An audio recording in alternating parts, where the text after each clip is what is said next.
Bismillahirrahmanirrahim. Alhamdulillahi rabbil alamin.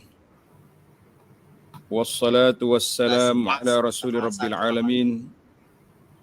Nabiyyina wa habibina wa qudwatina Muhammad ibn Abdullah wa ala alihi wa sahbihi wa man sar ala nahjihi wa ihtada bihadihi wa istanna bisunnati ila yaumiddin.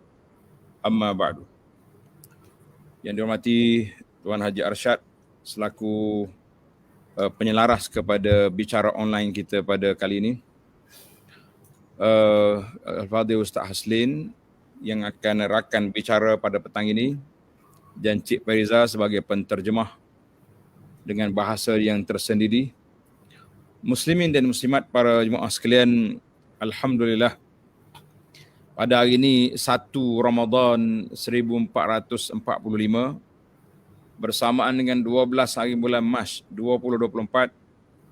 Syukur kita kepada Allah Azza wa Jalla kerana Allah Ta'ala sudah kabulkan doa kita yang kita harapkan Allah Subhanahu wa Ta'ala jadikan Ramadan pada tahun ini yang terbaik untuk kita.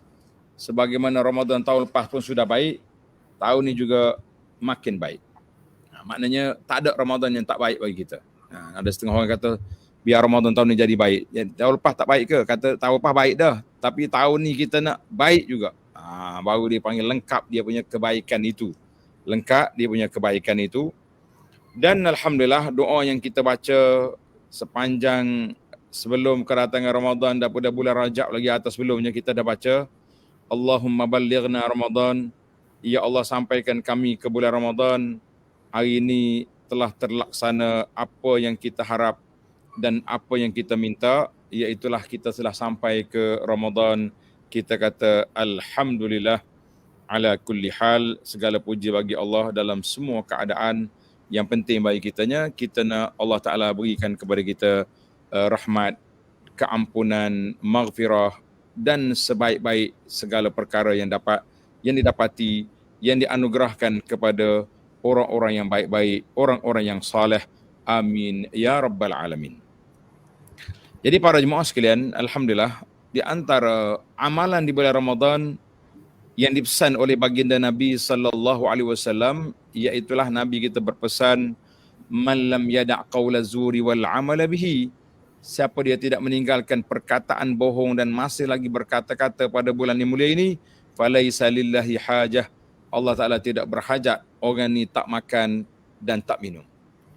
Jadi sehubungan dengan itu, seperti biasalah kuliah kita ni sepatutnya melalui bersama dengan kitab 40 hadis ancaman mencela orang Islam. 40 hadis ancaman mencela orang Islam. Jadi pesanan Nabi SAW kepada orang berpuasa supaya meninggalkan perkataan bohong, meninggalkan perkataan yang tidak baik, selari dengan apa yang ada dalam hadis yang kita akan baca ke sini. Maka insya-Allah ana akan teruskan bacaan kita ini kerana hubungan dia ataupun kaitan dia dengan tajuk yang kita bincang di sini kena pada bulan Ramadan. Kita kata alhamdulillah. Dalam bahasa orang mengaji dia panggil sabab nuzul, macam sebab nuzul lah. Mari Ramadan masuk pula bab yang mulia yang baik ini, kita kata alhamdulillah.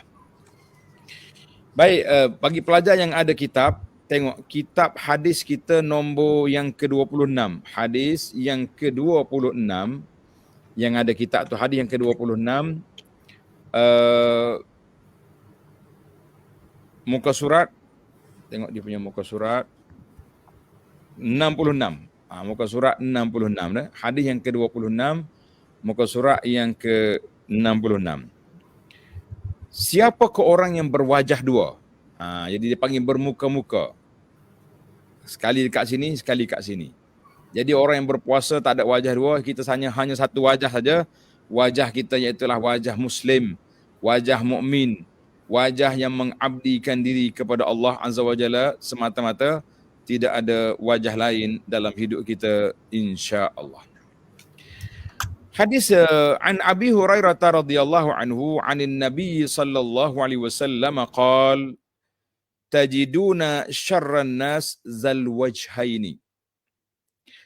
Artinya kamu akan dapati sejahat-jahat manusia ialah orang yang berwajah dua. Orang panggil orang ada dua muka. Apa dia wajah dua ni? Alladhi ya'ti haula'i biwajhin wa haula'i biwajhin. Iaitu orang yang datang kepada satu golongan dengan satu wajah, maknanya dengan watak lain, dan dia pergi pada golongan lain, watak lain. Mari sini cakap orang ni, kutuk sana. Pergi duduk sebelah sana, cakap lain, kutuk sini. Itu dia panggil zal wajhaini, orang yang ada dua wajah. Ini orang yang cukup berbahaya pada jemaah sekalian, sebab macam mana kita nak percaya kepada orang yang seperti ini. Jadi kerana itulah Nabi kita pesan, orang yang berpuasa jangan ada banyak kerana, jangan ada dia punya perkataan-perkataan buruk tidak dikeluarkan. Mana sepatutnya kalau kita dah puasa tak makan benda yang halal, nasi halal, air yang kita minum halal, apa-apa saja yang semuanya halal, tapi kita berhenti. Sebab apa? Sebab Allah perintahkan. Allah yang perintahkan. Tiba-tiba kita pergi makan benda haram, mengumpat orang, mengata orang, pergi bermuka-muka sana, batu api sana sini, kita mengatakan inilah perbuatan yang cukup bahaya, bermakna kita hanya puasa mulut daripada masuk, tapi kita tak puasa mulut dari keluar. Jadi ini yang berbahaya. Nak puasa mulut daripada benda masuk rasa lebih senang. Tapi nak puasa mulut daripada benda yang keluar agak sukar. Hadis ini muttafaqun alaih, diriwayat oleh Imam Bukhari dan Muslim. Jadi apakah pengajaran hadis? Al-Imamul Qurtubi rahimahullahu ta'ala menjelaskan, Imam Qurtubi menjelaskan bahawa pemilik dua wajah dikira sebagai sejahat-jahat manusia kerana keadaannya sama seperti munafik yang sebati dengan kebatilan dan dusta. Jadi orang munafik ni dia bermuka-muka. Pagi lain, petang lain, dengan orang ni cakap lain, pergi ke belah sana cakap lain. Juga penimbul kerosakan antara manusia dipanggil penyakit batu api. Jadi di bulan yang mulia ini tak sedap main batu api lah. Kita ni kadang-kadang, Ustaz Aslin, kita semua nak beribadat di bulan Ramadan. Tapi mari penghasut-penghasut, isu bilangan rakaat tarawih pun jadi kelahi satu kampung. Berkelahi tak habis-habis di Facebook.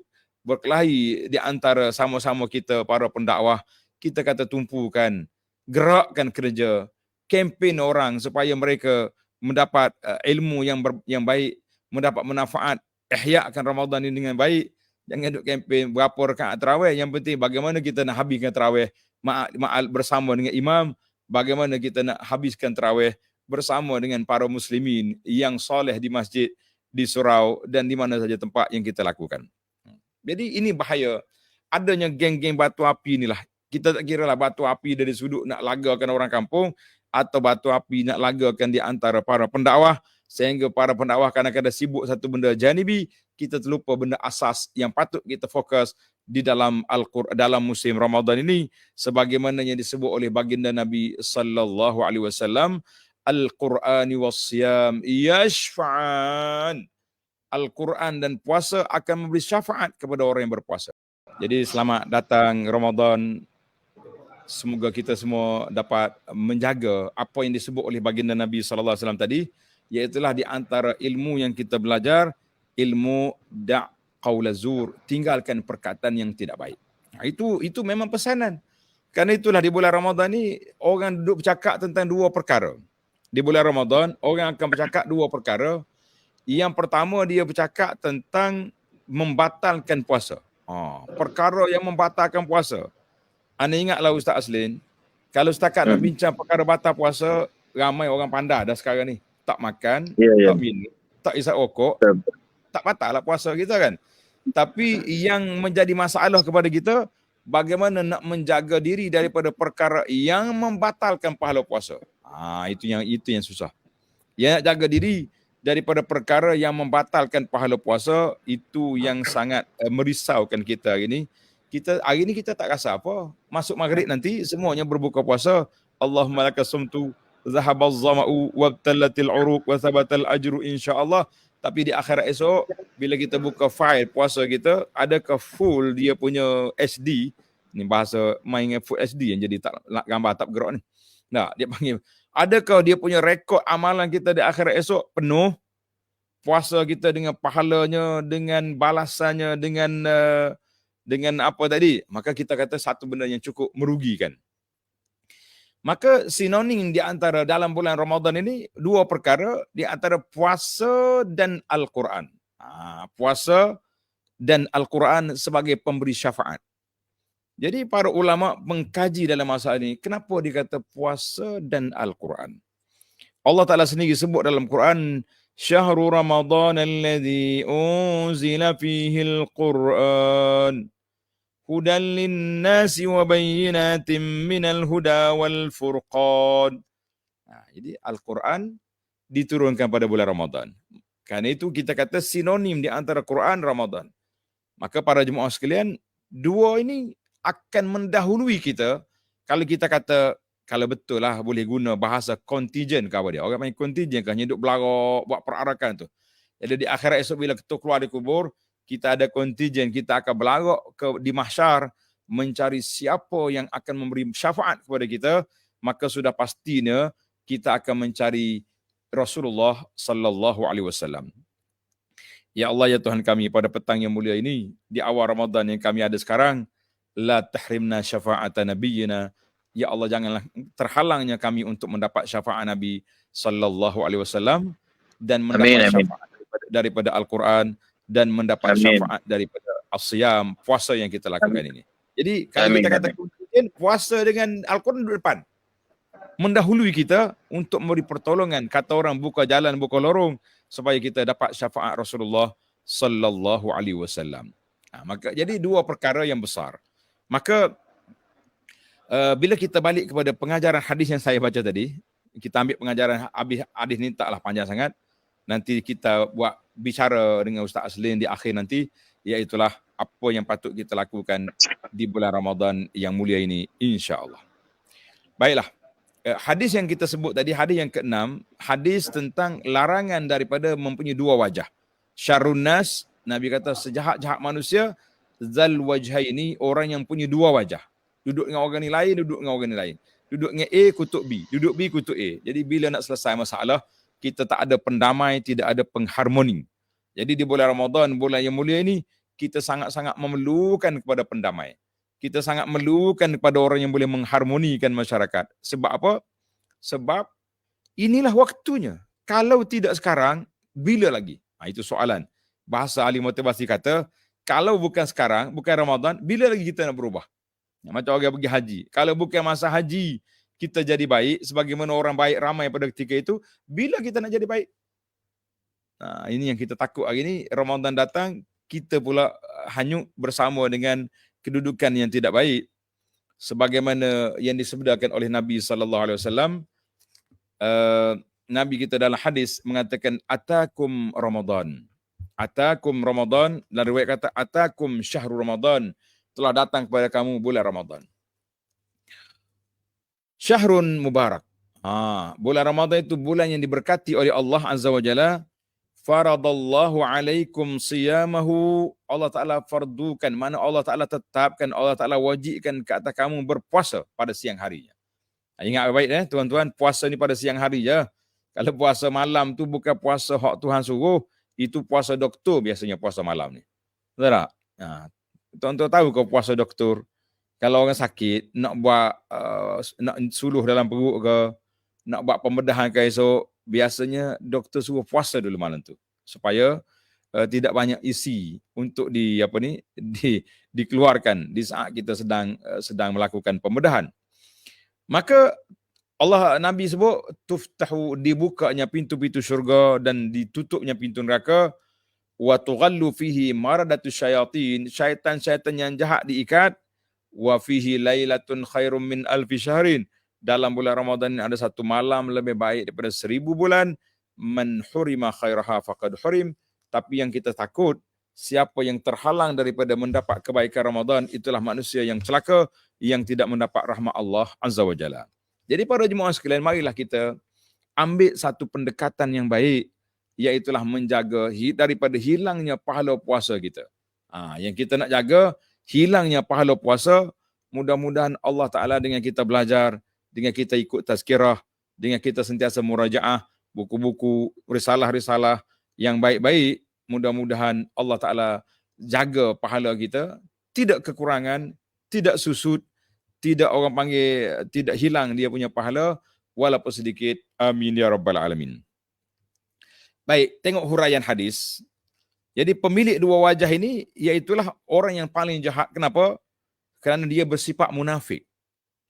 Suka dengan kebatilan dan suka dengan pembohongan. Juga suka menimbulkan kerusakan dalam masyarakat. Yang kedua, menurut para ulama, pemilik dua wajah ialah orang yang menemui setiap kumpulan manusia dan mendakwa sentiasa berada di pihak mereka. Duduk dengan ni, oi, kita sama-sama bang. Bos, jangan bimbang, saya dengan awak tak pernah tinggal. Tuan ke mana saya di belakang. Kita ni kadang-kadang bimbang juga. Saya ni Ustaz Selin, kalau orang cakap Ustaz pergilah. Buatlah perjuangan, saya di belakang. Kalau kata main orang duduk belakang, kita pun bimbang lalu. Takut kita pergi derah seorang, paling-paling tak ada orang. Dengan kita seorang. Kita kata jangan. Kalau tuan nak di belakang, jangan. Kalau nak berjuang, nak sama berjuang kita, mari duduk sekali. Jangan duduk belakang. Duduk belakang ni payah. Kita ingat kau ada orang, tengok-tengok aku seorang je tinggal. Jangan. Maka, jadi dia jumpa kumpulan ni, lain watak, kemudian lain watak. Sama ada mereka di pihak yang hak atau yang batil. Mana kalau dia duduk di pihak yang benar, dia mengaku sekali dengan kita kata alhamdulillah fa biha wa ni'mat. Tapi kalau dia tempat yang batil, dia rugi. Dengan tujuan supaya mereka menyukainya. Biasanya macam itulah. Fenomena orang yang tak lekat tak ada prinsip ni, biasanya dia dipanggil selfish, orang panggil, nak jaga diri. Waktu kita ada kepentingan dengan orang tu, kita rapat. Waktu tak ada kepentingan, kita lari. Ini juga satu perbuatan yang tidak baik. Tujuannya bermuka-muka dengan orang, kenapa? Supaya orang suka. Sebagai contoh, dia memuji seseorang yang secara berhadapan, kemudian menemui musuh orang yang itu, selalu mengejinya pula. Kita tahu dia dua orang ni kelahi. Jadi waktu kita duduk kat dia ni, kita puji kawan ni, kita keji dia tu. Pergi duduk kat dia tu pula, aku baru ya jumpa dengan si mamak tu. Manusia tak ada harga tu, tak ada nilai. Yang kalau tak ada nilai di sisi dia, tak apa lagi Ustaz Selin. Yang dia bagi tak ada nilai di sisi Allah tu. Dia punya naik, punya power, parameter, dia boleh hukum di sisi Allah Ta'ala. Orang tu, tak ada nilai di sisi Allah. Kita kata berani manusia ni. Dia boleh mewakili Tuhan dalam menjatuhkan hukum pada orang. Kita kata tak mungkin macam tu. Jangan duduk main-main lagu tu. Baiklah. Maka dia kelihatan baik pada pandangan kedua-dua pihak yang bermusuh itu. Jika dia melakukan sedemikian dengan tujuan mendamaikan mereka, maka itu merupakan satu perkara yang dipuji. Ini dikatakan orang duk cakap bohong sunat, kan? Bohong sunat. Ada kalanya tuan-tuan, bohong ni bukan sekat start sunat, wajib bohong. Sudah. Tadi kata dua wajah. Untuk orang yang nak mendamaikan, kita boleh berbohong atas dasar maslahah. Contohnya dua orang baik, kawan, berkelahi dengan suatu isu yang remeh-temeh. Isu bukan isu besar pun. Isu remeh-temeh kata orang. Tiba-tiba dia punya kelahi, marah sungguh-sungguh. Lama dah setahun tak berdamai, 2 tahun tak damai. Jadi kita sebagai kawan tengah ni, kita pergi buat bohong pada dua-dua. Mat, aku baru minum air dengan doloh. Contohnya, mak dengan doloh lah. Bahasa Melayu sinonim. Terus duduk cari dia tu lah. Habis dia kata apa kat aku? Allah. Aku dengar ayat dia padu, saya sedih. Dia kata kalau kita bertiga ni boleh minum teh sekali. Happynya, bahagianya. Kembali semula keceriaan. Kau dia ingat aku? Ingat benar. Kenapa tak ingat? Kita tidur sewantar makan sepinggan dulu. Tiba-tiba engkau ada masalah sikit, engkau lari. Jangan. Pergi yang kedua dengan dolah pula. Cakap mamak kata pula. Padahal mamak tak kata pun. Maka pada jemaah sekalian, ini dikira apa? Dikira untuk mendamaikan, tak apa macam tu cakap. Tapi kalau untuk melagakan, jangan. Cuma saya nasihat juga, ada kawan saya ni, dia nak damaikan antara dua isteri dia. Puasa-puasa ni boleh cakap kau masalah ni. Dia kahwin dua, dia buat geruk sekali dua tu macam. Jadi bini yang pertama kata cukup lah bang. Kalau saya dah izinkan awak kahwin, tapi hati saya masih lagi berat, janganlah paksa kita macam ni. Ini menyedihkan saya, lebih melukakan perasaan. Ini pun kita kena jaga juga. Sabar-sabarlah. Jangan kompai aku gitu. Setiap kali balik mari rumah kawan ni, bawa semangkuk. Ini itu dia si A kirim, ni anda pergi senok si B kirim. Akhirnya mula-mula dia marah juga, lama-lama tengok hadiah cantik, dah suami tak ada, buka juga tengok, cantik juga kain yang dia bagi ni kan. Cantik juga, akhir kali lama-lama mungkin berdamai. Tapi nak kumpayakku macam ni, kita kata lah, jangan. Perasaan manusia ni pun kena jaga. Jangan bermudah-mudah. Sebab orang ada perasaan, orang ada jiwa, jadi kita tak boleh buat. Baik. Tajuk perdamaian ni kita bincang dalam tajuk lain. Ini kita nak fokuskan dekat tajuk kerusakan yang dibuat oleh orang yang dua muka. Jangan.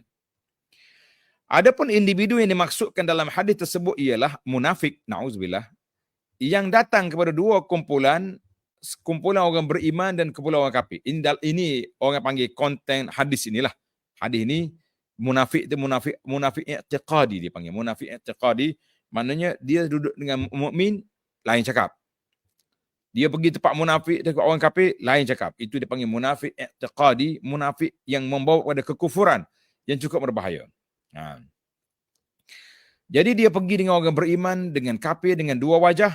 Satu wajah bersama kumpulan pertama dan wajah yang lain bersama dengan kumpulan yang kedua. Firman Allah Ta'ala, muzabzabina baina dhalika la ilaha ulai wa la ilaha ula wa man yudlilillahu falan tajida lahu sabila.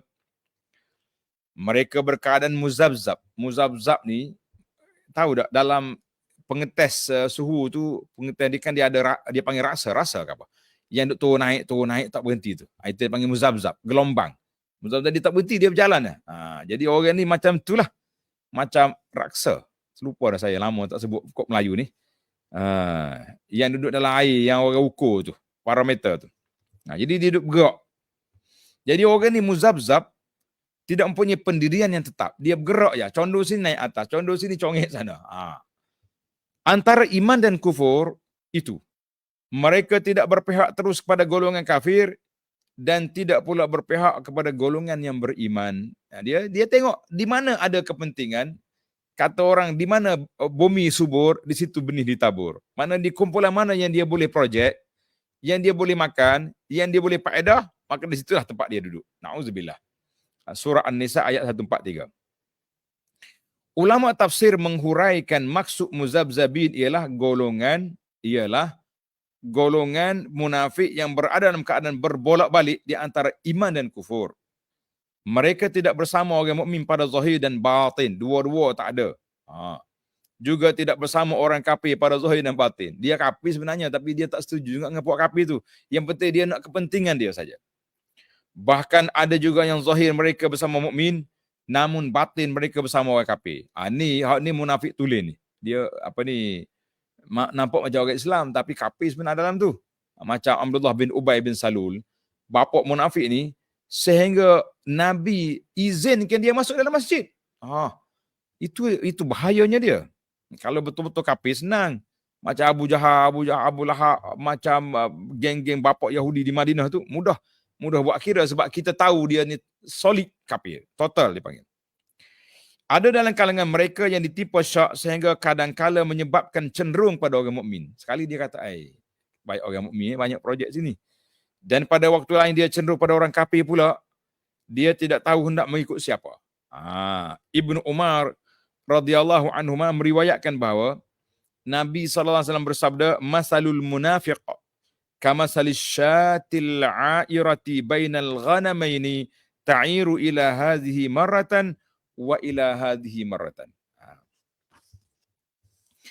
Perumpamaan orang munafik seperti seekor kambing yang berulang alik antara dua ekor kambing. Jadi kambing ada dua ekor, hitam seekor, contohnya kita kata putih seekor.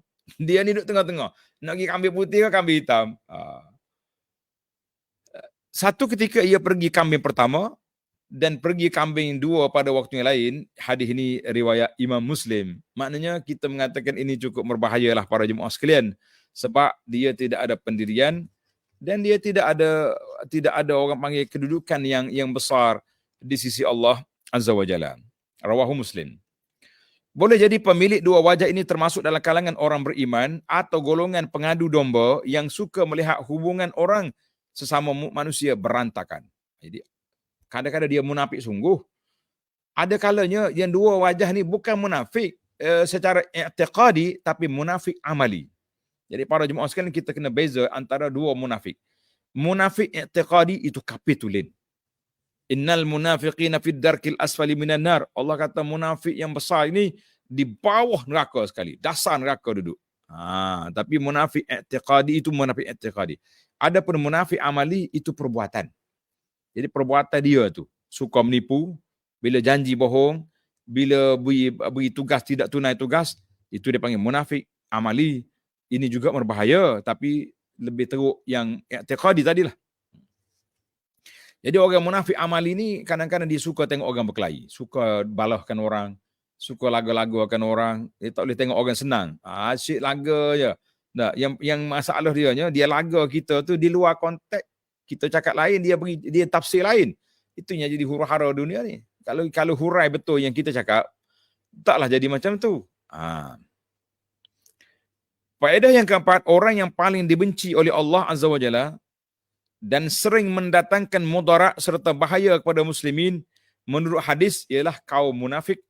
Sama ada dia adalah munafik dari sudut akidah dengan menzahirkan Islam serta menyembunyikan kufur, atau munafik dari sudut sikap dan amalan dengan menzahirkan kasih sayang namun menyembunyikan perasaan hasad dan permusuhan. Itu hadis 26. Hadis 27 pendek ya. Kita tamatkan dia punya perbincangan dia. Hadis 27, apakah balasan orang yang berwajah dua wajah ini? An Ammar bin Yasir radhiyallahu anhu anin Nabi sallallahu alaihi wasallam qaal man kana lahu wajhani fid dunya kana lahu yaumal qiyamati lisanani min nar. Na'udzubillah. Rawahu Abu Daud wa sahahahu Ibnu Hibban wa huwa hadisun sahihun bi turuqihi. Ammar bin Yasir, seorang sahabat, meriwayatkan bahawa baginda Nabi SAW bersabda, sesiapa yang punya dua wajah di dunia dengan tujuan jahat, kalau dua wajah nak damai tak apa, maka dia akan memiliki dua lidah daripada api neraka pada hari kiamat. La haula wala lisan, lidah neraka duk cocok dia. Na'udzubillah. Hadis ini riwayat Abu Daud dengan sanad yang baik. Pengajaran hadis, Al-Imam Al-Ghazali rahimahullah ta'ala menjelaskan bahawa sepakat para ulama pada seseorang yang bertemu dua pihak dengan dua wajah adalah dia bersifat nifak, bersifat munafik. Nifak itu punya beberapa tanda. Dengar ni. Nifak, munafik itu ada beberapa tanda dan hal ini termasuk daripada tanda munafik. Namun jika dia mengelokkan ucapan serta berkata benar, maka dia bukanlah seorang yang berlidah dua. Tapi jika dia saling menyampaikan ucapan antara dua pihak, maka dia adalah pengadu domba, bahkan lebih teruk daripada itu lagi. Dua, wajah yang disebut dalam hadis bukan bermaksud wajah muka ada dua macam orang kembar siam tu, tidak. Tetapi lisan, lidah dia tu, percakapan dia tu, dua watak, dua cara bercakap. Kerana pelakunya berjumpa dengan setiap pihak dan berbicara dengan mereka lain. Sekali begini, sekali begini. Depan orang ni puji, depan belakang keji. Sebab itulah azab yang disediakan adalah lidah daripada api neraka, bukannya wajah sesuai dengan anggota yang melakukan dosa itu. Oleh kerana dia buat dosa dengan lidah, maka Allah SWT bawa juga lidah neraka untuk hentam dia, untuk cocok dia sesuai dengan dosa yang dia buat. Ini dua perkara yang cukup menakutkan kita. Baik, satu lagi, hadis yang ke-28, si lidah bercabang, dia sama ya, dekat-dekat ya. Imam Ibn Hajar dia bawa 3 hadis yang hampir sama.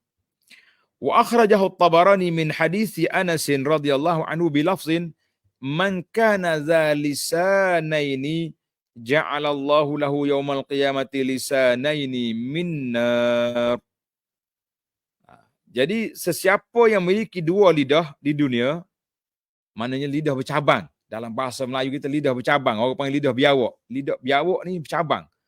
Ada orang tak faham, dia kata apa beza biawak dengan dhab.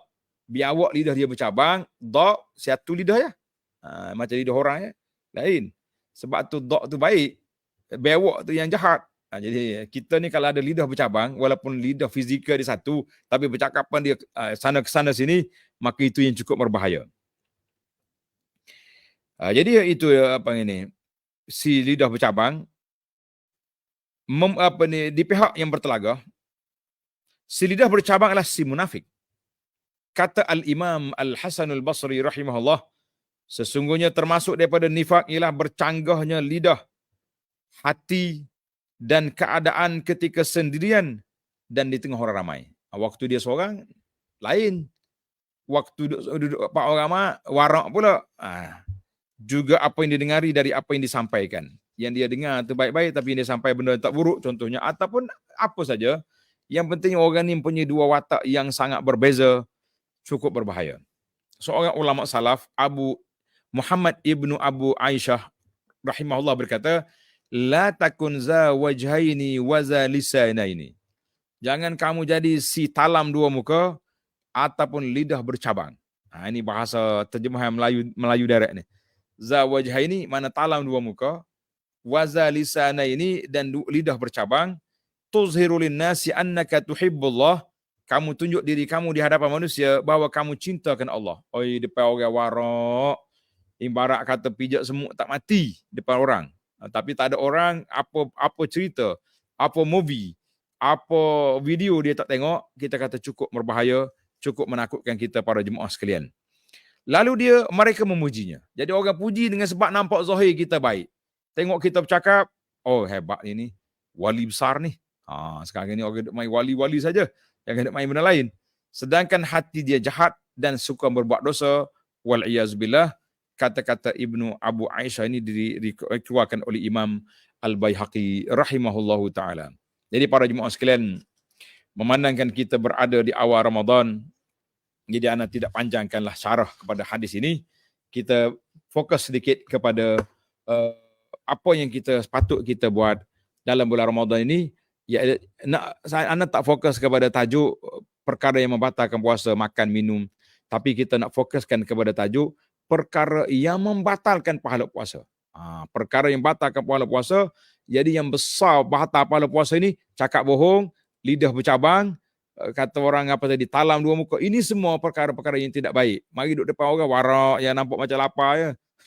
Tak ada orang yang di bazar tadi sudah dibazirkan di rumah. Makan banyak-banyak, tak ada orang tengok. Kita kata inilah yang menakutkan kita para jemaah sekalian. Jadi alhamdulillah, sahabat bicara kita pada petang ini, Al-Fadhil Ustaz Aslin.